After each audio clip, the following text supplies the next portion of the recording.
Tout de suite, votre édition avec les 3 infos du jour, bien sûr.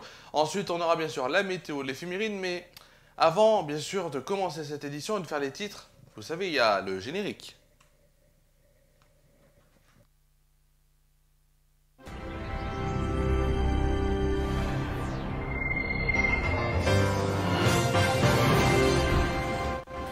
Bonjour mesdames, messieurs, on est le jeudi 29 septembre 2022 et voici les titres de votre édition.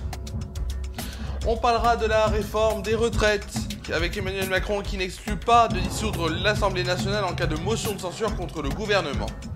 L'entreprise Camaïeu est en liquidation judiciaire après le jugement du tribunal de commerce de Lille.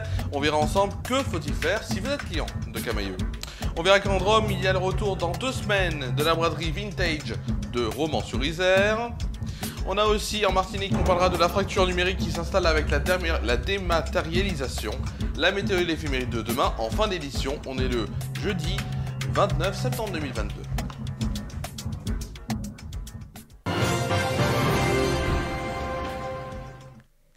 On va commencer cette édition par Emmanuel Macron qui n'exclut pas de dissoudre l'Assemblée nationale, donc pour provoquer de nouvelles élections législatives si les débats sur la réforme de la retraite n'aboutissent pas et qu'une motion de censure est votée contre le gouvernement.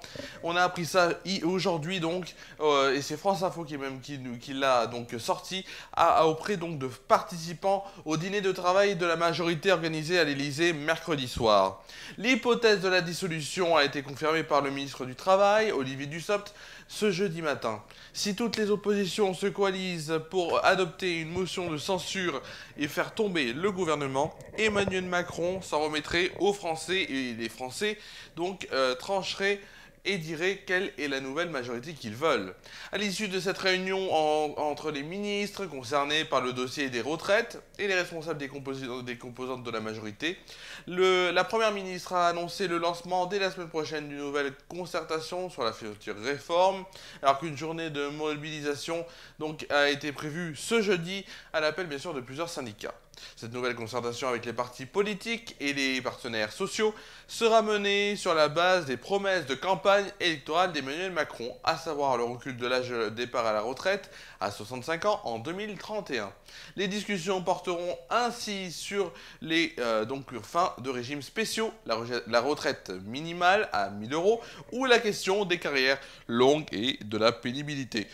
On ne peut pas réformer le pays en se passant des syndicats, justifie donc aussi à France Info un parlementaire proche d'Emmanuel Macron. Tandis qu'un autre s'agace. Personne ne changera d'avis, la réforme a déjà été concertée sans jamais trouver de compromis. Selon les participants à cette réunion, un consensus a été trouvé pour que le texte soit voté avant la fin de l'année par les parlementaires en vue d'une entrée en vigueur à l'été 2023. Aucune voix dissonante ne s'est fait entendre selon un des participants. On va maintenant parler d'un autre titre de l'actualité. Donc c'est la fin d'une époque. Ce mercredi, le tribunal de commerce de Lille Métropole a donc prononcé la liquidation de Camaïeu, enseigne d'habillement féminin né à Roubaix en 1984, entraînant dans sa chute près de 2600 employés en France. Chères clientes, nous sommes momentanément contraints de stopper des commandes, donc les commandes pour garantir une qualité de service suffisante. Veuillez nous en excuser. Affiche toujours Camaïeu sur un bandeau sur leur site internet. En réalité, les commandes internet ont été suspendues depuis la semaine dernière par la marque du prêt-à-porter roubaisienne. En attendant de connaître la décision donc, du tribunal de commerce de ce mercredi, donc c'est La Voix du Nord, donc c'est une source qui a confié donc à La Voix du Nord, une source interne de chez Camaïeu. L'enseigne devrait a priori faire son maximum pour toutes les honorer. Avant son placement en liquidation judiciaire, la chaîne de magasins, qui avait besoin d'au moins 70 millions d'euros pour tenir jusqu'en janvier et la fin de la période d'observation, a accéléré ses offres commerciales en magasin pour engendrer un maximum de chiffre d'affaires avant la décision du tribunal. Son offre Les Jours Camaïeu était active depuis le 23 septembre en magasin.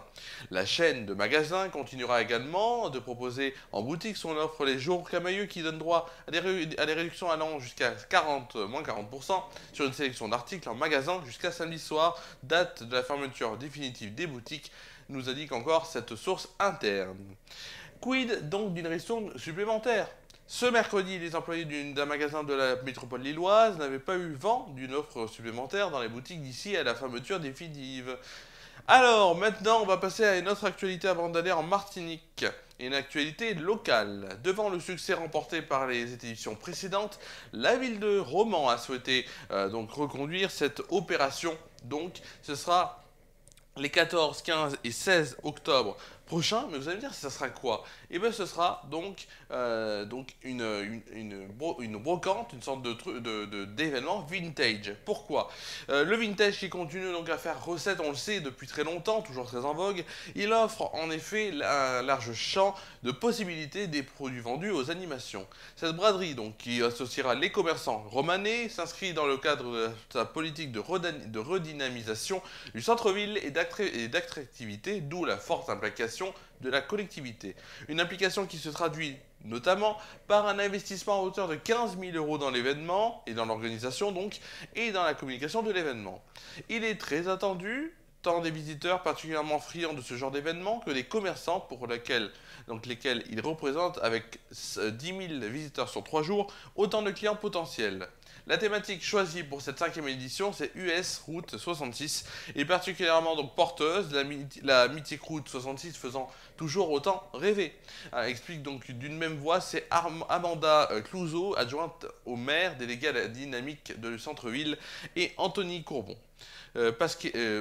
Pasquilini, donc lui qui est conseiller spécial délégué à l'animation commerciale et aux mobilités. En parallèle au grand déballage des commerçants, la galerie Fanal rouvrira ses portes à titre exceptionnel afin d'accueillir des boutiques éphémères vintage, 14 au total, dans lesquelles vous trouverez donc des robes, pimp-up des années 50 à 60, plaques métal Leco US, surplus militaire US, sacs en jean recyclés, jeans Levi's Vintage, vêtements neufs de la marque Dickies pour les hommes et Rumble 59 pour les femmes, blousons US, etc.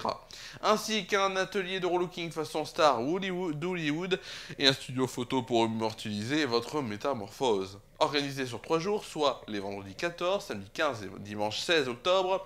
La braderie s'accompagnera de nombreuses autres animations, parmi lesquelles cinéma en plein air, donc façon drive-in, concours de pimp-up, animation DJ roller disco, mariage comme à Las Vegas, ou encore performance de street art en live, exposition de véhicules américains, jeux en bois proposés par la ludothèque avec animation donc cornhole ou cours encore de chorégraphie interactive de Charleston et de rock avec Jane Alive, Mascot Beatty Bop, encore Jacques Mar à moto. On va tout de suite passer donc à une news de la Martinique, traverser l'océan Atlantique, où on va parler d'une tâche qui semble compliquée pour certaines personnes, et on peut le comprendre, c'est bien sûr de remplir sa déclaration en ligne, demander une attestation de sécurité sociale ou encore envoyer ses documents au Pôle emploi. La plupart donc des organismes imposent maintenant la dématérialisation, c'est donc le fait de faire sur Internet. Ainsi, il n'est plus nécessaire de se déplacer. Mais cela n'est pas si simple pour tous. Selon l'INSEE, 17% de la population française est concernée par l'illectronisme ou l'illettrisme numérique ou encore l'illettrisme électronique. Il s'agit de la difficulté, voire l'incapacité à utiliser les appareils numériques et les outils informatiques en raison d'un manque ou d'une absence totale de connaissances à propos de leur fonctionnement. Une situation dénoncée par le syndicat Solidarité Finances Publiques suite à un rapport du Défenseur des droits. La communauté d'agglomération du Sud, donc de Martinique, tente de pallier à ces difficultés avec depuis 2016 la mise en place du guichet mobile du dispositif Plus. Un bus itinérant sillonne donc les communes du Sud pour aider les habitants à faire leurs démarches administratives. Parmi donc les visiteurs du jour, on retrouve Patrick qui a 72 ans et qui possède une tablette mais qui ne sait pas l'utiliser. Il pourra bénéficier d'un accompagnement des équipes autant pour ses démarches que pour l'apprentissage. On va maintenant tout de suite passer à une rubrique que vous adorez. Et cette rubrique, c'est laquelle? C'est tout de suite là. Vous la connaissez, c'est la météo.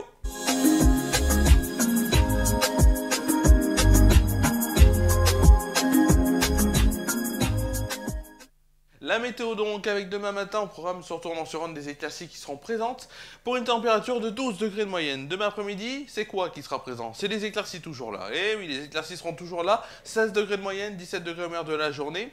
Demain, soir, demain en soirée.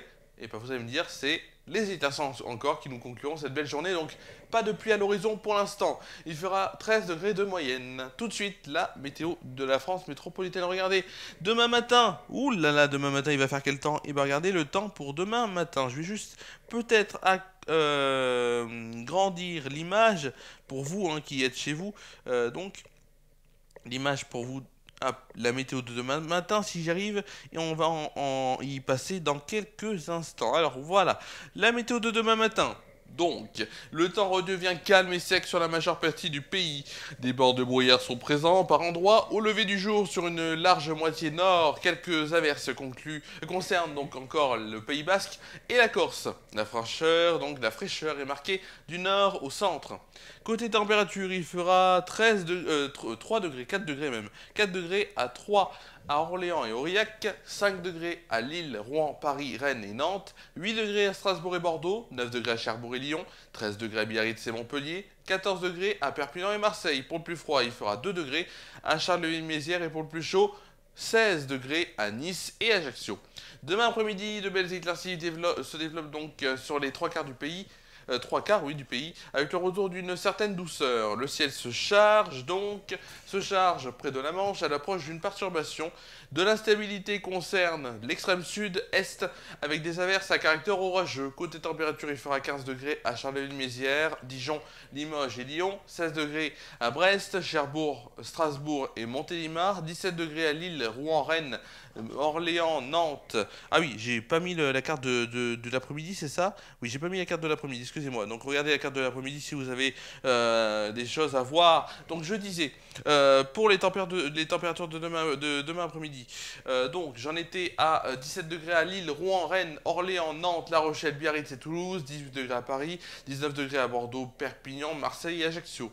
Pour le plus froid, il fera 12 degrés donc à Aurillac et pour le plus froid, donc 12 degrés à Aurillac et pour le plus chaud, Nice et Montélimar avec une moyenne de 20 degrés. Et oui, c'est pas mal 20 degrés, hein, pas mal du tout.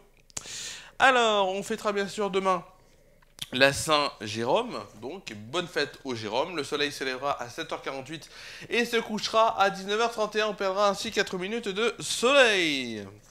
Alors vous allez me dire, qu'est-ce qui va se passer dans les prochains jours? Et oui, qu'est-ce qui va se passer sur cette chaîne?